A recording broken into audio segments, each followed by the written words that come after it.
Okay, hey loves, this is my tutorial. Sorry, I couldn't find the lid. On making delicious, easy asparagus. You need a pot of boiling water, you need a colander, you need cold water, you need asparagus, you need some oil and butter, and that's it. And I'm gonna add a little pecorino cheese and lemon. But those aren't essential, they're just really good. So, I'm not a fan of the theory that you just break your asparagus and the bad part comes off. I think it's wasteful and I think it's a myth. But I can see where, say, some of the older pieces have this purple coloration, and it's about 2 inches in this case. Well, it's 1.5 inches. So I'm just going to cut off 1.5 inches of all of them and use what's left. I do love thick asparagus. It helps when cooking. You can moderate the cooking. Just throw it all in. Throw it all in and get your timer out for 2 minutes. It helps with the cooking because you can moderate. Look, so basically I'm blanching. Blanching is going to take 2 minutes. You're going to see the color of the green come up really, really brilliantly, like that, right away. And you don't want the water to turn green because you're sucking out a lot. But these are thick. So if they were thin, I would only blanch them for, say, 1 minute. So I don't have a timer with me, but I'm judging by the amount of green in the water.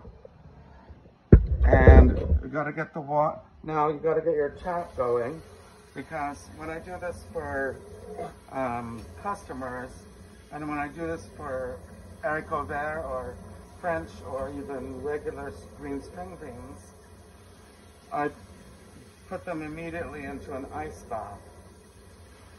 And that's just another, thing to use.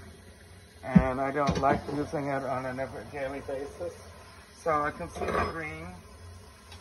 Well, it's yellow actually.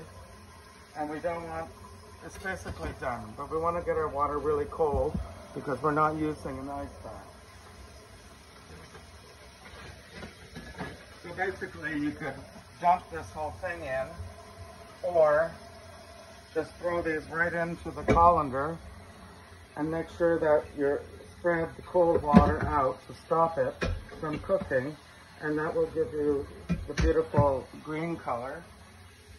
And there it is. Oh, I have 1 piece left. Okay, get that all nice and cooled down with the cold water.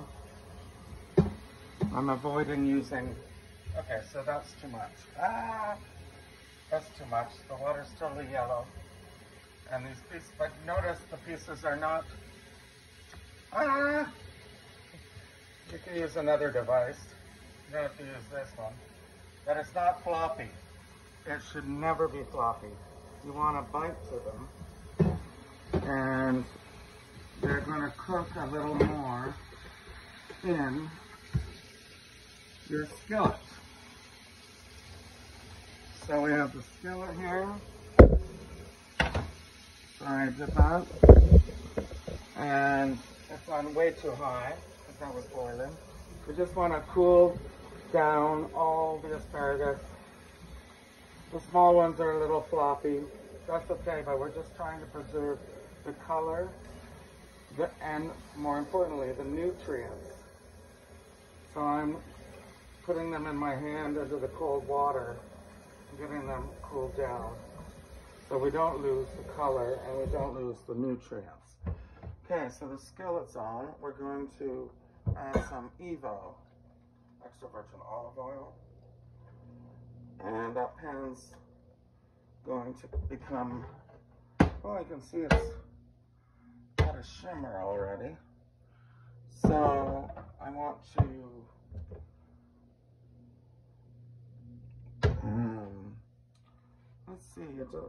This isn't about frying.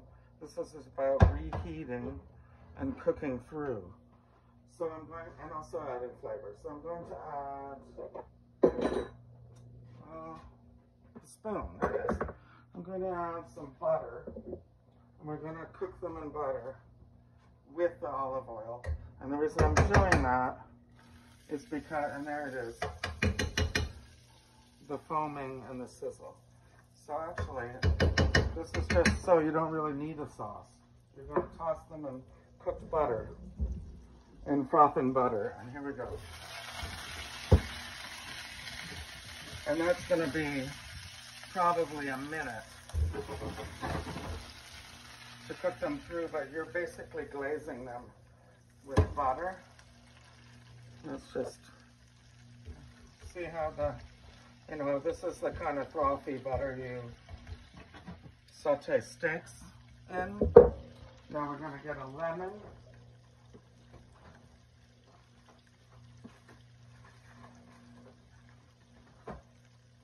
And I'm going to get out some cheese because it's basically done.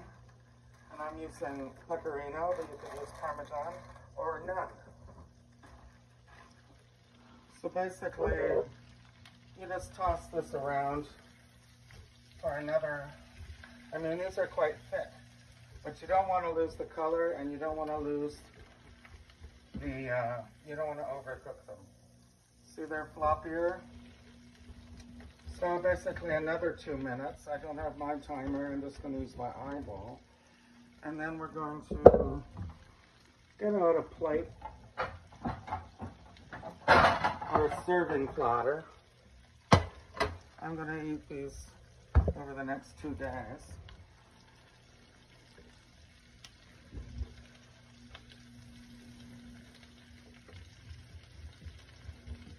Let's just see. Okay, so they're a little wilty, but they're not ugly. And ugly means they're overcooked. So that's it.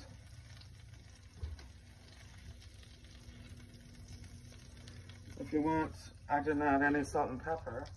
Just gonna put this aside. You probably would add a little salt.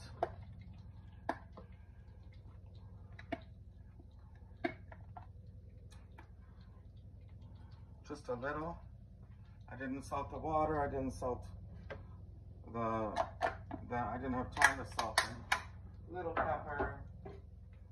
Whoa, whoa, whoa. But this is the flavor bomb. I'm going to squeeze lemon over it. Like that. Oh, turn that off. Too much heat. Okay, we're going to squeeze some lemon over it. There's a pip. Serve it with lemon for extra. And then we're going to just grate. I don't know if you can see that. Hold on. Looks beautiful. It's basically done. Took 4 minutes. We're going to, because I like it, because I'm making a tutorial about what I like. There's lots of ways to make this. And we're just gonna put a little, this adds a little salt and a little piquant flavor. And that's it.